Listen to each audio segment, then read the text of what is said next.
नमस्कार दोस्तों, मैं हूं धनंजय। तो आज हम दोस्तों इस वीडियो में बायोफ्लॉक मत्स्य खेती इस बारे में दोस्तों पूरी जानकारी जानने वाले हैं। तो अगर आप चैनल पे नए हो तो चैनल को ज़रूर सब्सक्राइब कीजिएगा। तो दोस्तों, कम जगह में, कम श्रम में और कम पानी में अगर कुछ ज़्यादा मुनाफा मिलने वाली खेती है तो वो है बायोफ्लॉक फिश फार्मिंग। तो दोस्तों, इससे हम बहुत अच्छी तगड़ी कमाई कर सकते हैं। इस खेती के बारे में आज हम दोस्तों पूरी जानकारी एजाज अंसारी से जानते हैं और पूरा मैनेजमेंट कैसा रहता है, शेड पे कितना खर्चा होता है और एक टैंक से कितना हमें प्रॉफिट मिल सकता है, एक टैंक में कितनी मछलियाँ हम पाल सकते हैं और इसके लिए अगर सब्सिडी कितनी मिल सकती है, इस सभी जानकारी हम इस वीडियो में देखने वाले हैं। तो दोस्तों वीडियो पूरा देखिए। मेरा नाम अंसारी एजाज है और जनरली मैं उत्तर प्रदेश का रहने वाला हूँ। फ़िलहाल मैं महाराष्ट्र में हूँ। Gillnet fisheries and agro farm ये हमारी कंपनी है।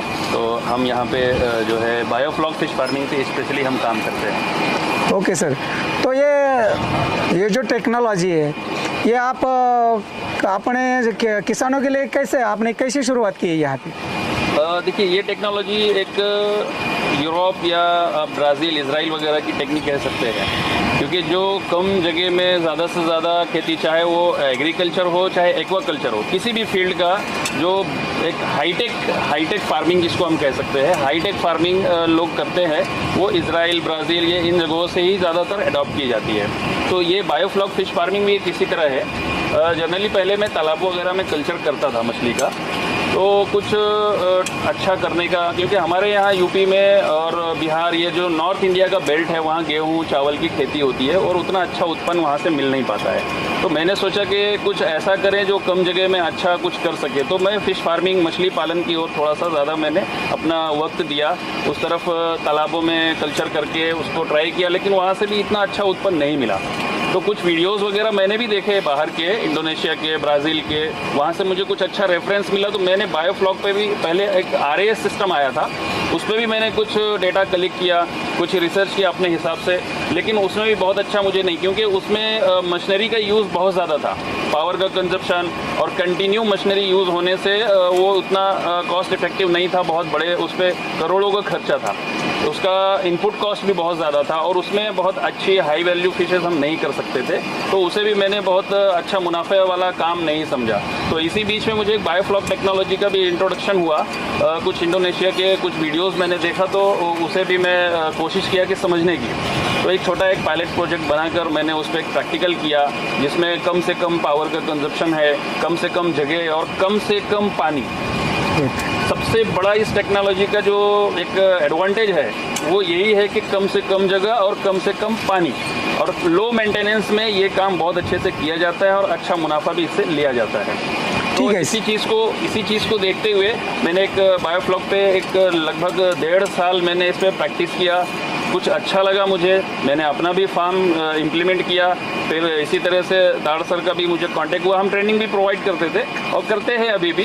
तो मुझे ताड़ सर का कांटेक्ट मिला, इन्होंने मुझे कांटेक्ट किया और बताया कि सर हमारे यहाँ पानी की बहुत दिक्कत होती है और उतना अच्छा जो है किसान खेतीबाड़ी से नहीं कमा सकते हैं। तो हमने इस टेक्नोलॉजी को यहाँ महाराष्ट्र के लिए प्रेजेंट किया, तो इन्हें अच्छा लगा। इन्होंने अपना फार्म डेवलप किया। फार्म डेवलप करने के बाद फिर बहुत से किसान ऐसे हुए जो यहाँ आकर देखे, उनको भी अच्छा लगा, टेक्नोलॉजी समझ में आई। क्योंकि जब हम इसमें सीड स्टॉकिंग किए थे उस टाइम पे बहुत से लोग ऐसे थे कि अरे ये क्या हो रहा है, ये इतना छोटा बच्चा इतना बड़ा कैसे होगा इतनी सी जगह में, ये सारी बहुत से सवालात उठे। लेकिन जब लोगों ने देखा आज जो हमारा कल्चर रनिंग है और इसकी ग्रोथ और इसकी क्वालिटी लोगों ने देखा, तो बहुत से जो किसान भाई है वो इंटरेस्टेड हुए और हम तक आए। तो इसी तरह से हमने एक यहाँ पे कंपनी भी फॉर्म की। लोगों को अच्छे से अच्छी सुविधा, अच्छे से अच्छा जो है मटेरियल यूज़ करना और अच्छे से अच्छा, सबसे इम्पॉर्टेंट होती गाइडेंस, जो इसकी देख रेख कैसे करना है और इसे कैसे मैनेज करना है, ये सब चीज़ों की जानकारी हम यहाँ पे प्रोवाइड करने लगे थे। देखिए, किसान अगर शुरुआत कर रहा है तो मैं तो ये कहूँगा कि एक इसमें सरकारी लाभ भी है। तो मिनिमम एक 7 टैंक का यूनिट अगर लगाकर काम चालू करते हैं तो वो उसके लिए बेहतर होगा। क्योंकि देखिए, अगर आप 1 या 2 टैंक से शुरू करते हैं तो उसका एक माइनस पॉइंट क्या है कि आप नए हैं, अगर कुछ 19-20 होता है तो आपका नुकसान हो सकता है, लेकिन इसमें चांसेस नहीं है। इसलिए हम कहते हैं कि आप मल्टीपल टैंक्स करिए, ताकि अगर किसी एक आध टैंक में भी प्रॉब्लम आ रहा है तो आपको जनरली रिकवरी उसकी अच्छे से हो सके। क्या होता है कि लोग बहुत बड़े बड़े तालाब भी बना लेते हैं और उसमें अगर कोई प्रॉब्लम आता है तो पूरा पूरा तालाब आपका साफ हो जाता है। तो इसलिए हम मिनिमम एक छोटा प्रोजेक्ट, एक 7 टैंक का, और हाँ, आपके जो सेंट्रल और स्टेट गवर्नमेंट की सब्सिडी भी है तो उसका एक फॉर्मेट है, उसका एक कैटेगरी है, 7 टैंक, 25 टैंक और 50 टैंक। तो इस तरह से सबसे छोटे से छोटा अगर काम करना हो तो एक 7 टैंक से मैं समझता हूँ कि शुरुआत करनी चाहिए। ओके सर, तो ये 7 टैंक के प्रोजेक्ट पे खर्च कितना होता है? 7 टैंक के प्रोजेक्ट में देखिए, जो सरकार का जो DPR है, फिशरी डिपार्टमेंट का जो DPR है, वो लगभग 7 टैंक के लिए 7.5 लाख रुपए का इसका DPR है। और हम इसीलिए क्या होता है, देखिए, जब कोई टेक्नोलॉजी नहीं आती है तो लोगों को उसके बारे में जानकारी नहीं होती है। जैसे कि पहले आपने देखा होगा पोल्ट्री फार्म वगैरह की टेक्नोलॉजी आई थी तो लोगों को मिसमैनेजमेंट की वजह से प्रॉब्लम हुआ।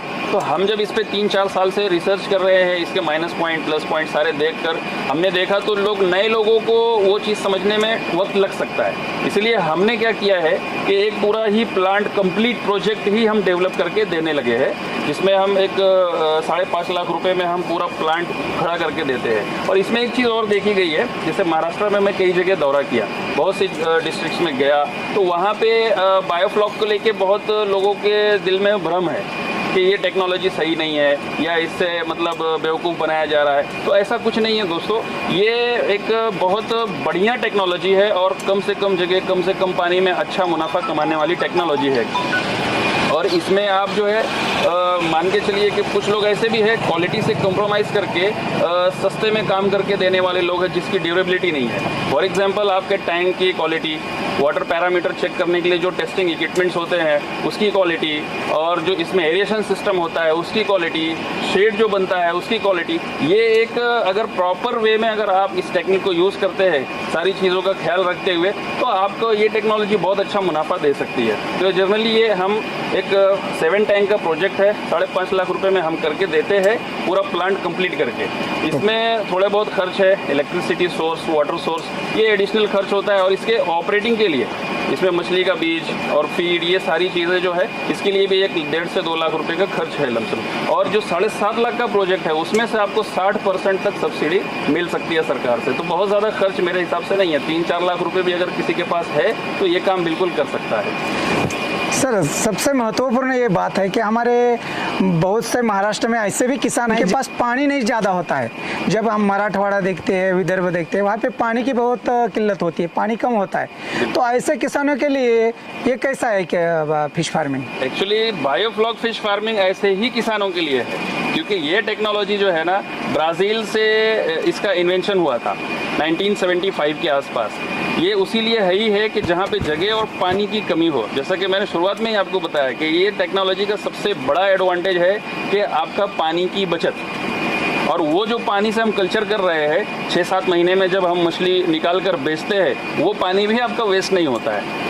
तो आप इसके लिए तो बेफिक्र रहिए कि आपको पानी की बहुत ज़्यादा ज़रूरत पड़ने वाली है। जनरली अगर आपके पास 1 एकड़ का तालाब है, उसमें अगर आप कल्चर करते हैं तो 1 टन 2 टन से ज़्यादा प्रोडक्शन नहीं कर पाते हैं लोग।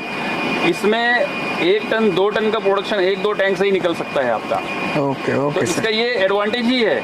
मतलब जो तालाबों में हम करते हैं, 1000 लीटर वॉल्यूम जो होता है, 1000 लीटर पानी में 1 किलो से 1.5 किलो का हम उत्पादन लेने की कोशिश करते हैं। वो भी बहुत अच्छे से नहीं हो पाता है। लेकिन ये बायोफ्लॉक की टेक्नोलॉजी जो हमारी है, इस टेक्नोलॉजी में 1000 लीटर से 40 से 50 किलो तक मैक्सिमम हम हार्वेस्ट ले सकते हैं। लेकिन मिनिमम हम 30 से 35 केजी के आसपास का हार्वेस्टिंग हम आसानी से ले ही सकते हैं। ओके सर, तो ये तो रही बात इसकी। सर, हमें ये भी बताएं, एक टैंक में कितनी मछलियाँ हम पाल सकते हैं और उन मछलियों को खाद में क्या क्या देना चाहिए? देखिए, एक टैंक का ये डिपेंड करता है कि आपका टैंक कितना बड़ा है। तो जनरली जो हम प्रोवाइड करते हैं, हम एडवाइस करते हैं मिनिमम 5 डायामीटर। 18 से 19,000 लीटर का ये स्टोरेज होता है। जनरली 20,000 लीटर के आसपास का हम अनुमान लगा सकते हैं कि 20,000 लीटर का एक स्टोरेज है। उसमें हमारा आउटपुट कितना है हमें निकालना है, ये इम्पॉर्टेंट होता है। तो एक टैंक से 20,000 लीटर का अगर टैंक है आपका, तो उसमें कम से कम 600 किलो से लेके 1 टन तक आप मछली का उत्पादन कर सकते हैं। कम से कम 600 किलो, ज़्यादा से ज़्यादा 1,000 तो सर जी हमें ये भी बताइए, इन मछलियों को कुछ डिसीज होते हैं क्या, और उसको उपचार कौन सा करना चाहिए और क्या है उसका विधि? देखिए, ये सवाल आपका बहुत अच्छा है। इसमें पहली चीज़ तो डिसीज़ आने का कोई चांस नहीं है, क्योंकि ये कल्चर हम एक बैक्टीरियल कल्चर के साथ करते हैं। क्योंकि हमारी पानी की क्वालिटी अगर मेंटेन है, पानी की क्वालिटी अच्छी है, उसका पीएच और उसका ऑक्सीजन लेवल और उसके जो एमोनिया वगैरह जो टॉक्सिक मटेरियल होता है, अगर इस चीज़ को हम कंट्रोल करते हैं तो मछलियों में डिसीज़ आना बिल्कुल कोई चांस ही नहीं है डिसीज़ आने का। क्योंकि मछलियाँ पानी में रह रही है और पानी की क्वालिटी आप अच्छे से मेंटेन कर रहे हैं, तो डिसीज़ के चांस नहीं है। और एक कॉमन डिसीज़ है इसमें एक दो, जैसे फंगल इन्फेक्शन या बैक्टीरियल इन्फेक्शन, टेम्परेचर वगैरह बहुत ज़्यादा उतार चढ़ाव, जो तापमान होता है पानी का वो बहुत ज़्यादा उतार चढ़ाव होने की वजह से ये नॉमिनल डिसीज़ है, फंगल या बैक्टीरियल इन्फेक्शन। और इसका एकदम ईजीली बहुत छोटा मोटा उपचार भी है, बहुत डिफिकल्ट नहीं है कि आपको मतलब बहुत लंबा ट्रीटमेंट करना पड़ सकता है या और भी इस तरह से। एकदम साधारण सा उपचार है, एक दो मेडिसिन है, और वो भी मतलब केमिकली प्रोसेस्ड मेडिसिन नहीं है, इसके भी ऑर्गेनिक उपचार है। जैसे आप देखते होंगे कि नमक होता है, रॉ सॉल्ट, खड़ा नमक होता है, तो फंगल इन्फेक्शन के लिए, उसके बचाव के लिए, उसके स्ट्रेस फ्री करने के लिए नमक वगैरह का इस्तेमाल किया जाता है। पीएच में अगर कुछ बैलेंस होता है, पीएच अनबैलेंस होने की वजह से कोई डिसीज़ आने का खतरा होता है, तो उसके लिए कैल्शियम कार्बोनेट जो चूना वगैरह होता है, डोलोमाइट वगैरह होता है, उसका हम यूज़ करते हैं। मतलब इसमें हर चीज़ एक ऑर्गेनिक रूट पे ही हम काम करते हैं। और प्लस इसमें सबसे महत्वपूर्ण जो है इसका ऑक्सीजन लेवल मेंटेन करना, क्योंकि अगर ऑक्सीजन लेवल और एरिएशन हम मेंटेन नहीं करते तो ही डिसीज़ आने का खतरा हो सकता है। तो बहुत मुश्किल नहीं है। और इसमें जो हम बैक्टीरियल कल्चर करते हैं, जिसको फ्लॉक, बायोफ्लॉक, एक्चुअली बायोफ्लॉक है क्या? बायोफ्लॉक एक छोटे छोटे जो पानी के कीड़े होते हैं जो पानी की क्वालिटी को मेंटेन करते हैं। बैक्टीरिया का एक झुंड, मतलब ग्रुप में जो बैक्टीरिया होते हैं उनको बायोफ्लॉक कहा जाता है। तो वो जो बैक्टीरिया होते हैं मछली की गंदगी को वो हम कन्वर्ट करते रहते हैं, उनको ऑक्सीजन मिलता रहता है, कार्बन सोर्स मिलता रहता है, तो वो मछली की गंदगी को कन्वर्ट करते रहते हैं। जनरली तालाब में भी पाए जाते हैं, लेकिन उतने ज़्यादा मात्रा में नहीं होते, इसलिए तालाब की क्वालिटी मेंटेन नहीं हो पाती है। तो सर ये तो आपने बात बहुत ही अच्छी बताई है, तो हमें ये भी बताइए हम इस 7 टैंक से कितना प्रॉफिट कमा सकते हैं और इस पे खर्चा कितना होता है? देखिए, एक तो हमने पहले आपको बताया है जो प्रोजेक्ट को खड़ा करने का खर्च, ठीक है, लगभग 5.5 से 6 लाख रुपए के आसपास जो भी जाता है प्रोजेक्ट को खड़ा करना, ये हमारा एक कैपिटल है, एक इन्वेस्टमेंट हो गया। जैसे हम कोई दुकान खोलते हैं या कोई हम कंपनी खोलते हैं तो उसका एक इनिशियल फंडिंग होती है, इन्वेस्टमेंट, कैपिटल इन्वेस्टमेंट जिसको बोलते हैं, वो तो एक हो गया। उसके बाद उसको ऑपरेट करने के लिए उसका खर्च, मतलब आपने माल कितना भरा, आपकी बिक्री कितनी हुई, ये इनपुट कॉस्ट होता है। तो एक्चुअल प्रॉफिट हम इनपुट कॉस्ट के हिसाब से देखते हैं। तो एक साधारण से आपका 7 टैंक का अगर प्रोजेक्ट है, 7 टैंक का, तो उससे 4 से 5 टन का आप उत्पादन ले सकते हैं प्रति टैंक। अगर 60 किलो 600 किलो का भी अगर मिनिमम हम लेते हैं 5 डायामीटर में 20,000 लीटर से 600 किलो का भी अगर हम उत्पन्न पकड़ते हैं तो भी 4 टन से ऊपर का हमारा प्रोडक्शन है। 4 से 5 टन के आसपास का प्रोडक्शन ले रहे हैं और मिनिमम से मिनिमम अगर प्राइस हमारा बिक रहा है, क्योंकि देखिए अगर आप थोक में बेच रहे हैं, होलसेल में बेच रहे हैं किसी व्यापारी को, आप चाहे तो खुद भी बेच सकते हैं, अगर खुद सेल कर रहे हैं तो प्रॉफिट और ज़्यादा होगा। 150 कहीं कहीं 200 रुपये किलो भी मछली बिकती है। लेकिन आप ये सारी झंझट से दूर रहकर अगर सोचते हैं कि नहीं कोई व्यापारी या कोई कंपनी हमसे डायरेक्ट खरीद ले, तो मिनिमम 100 रुपये किलो आपकी मछली जाती है, ठीक है। उसके अंदाजे से आपका अगर 5 टन का प्रोडक्शन है तो 5 लाख रुपए के आसपास आपका उत्पन्न हुआ, प्रोडक्शन हुआ टोटल। और इसके अंदर कॉस्ट जो आती है लमसम 50% के आसपास है। 50 रुपये अगर बहुत घट बढ़ के भी आया तो 55 रुपये के आसपास की आपकी कॉस्ट आती है। तो एक 50%, 45% से 50% का मुनाफा आप कमा सकते हैं। मतलब अगर 7 टैंक का आपका, इन शॉर्ट 7 टैंक का प्रोजेक्ट है तो ये 6 महीने में 2 से 2.5 लाख रुपए के आसपास आप आराम से कमा सकते हैं। ओके सर, यानी कि हर बरस में एक 4.5 लाख तक। हाँ, और 6 महीने में अगर आपका एक कल्चर हो रहा है तो साल में 2 कल्चर है तो मल्टीप्लाई तो लगभग 4.5 से 5 लाख रुपए के आसपास आप साल में बिल्कुल कमा सकते हैं।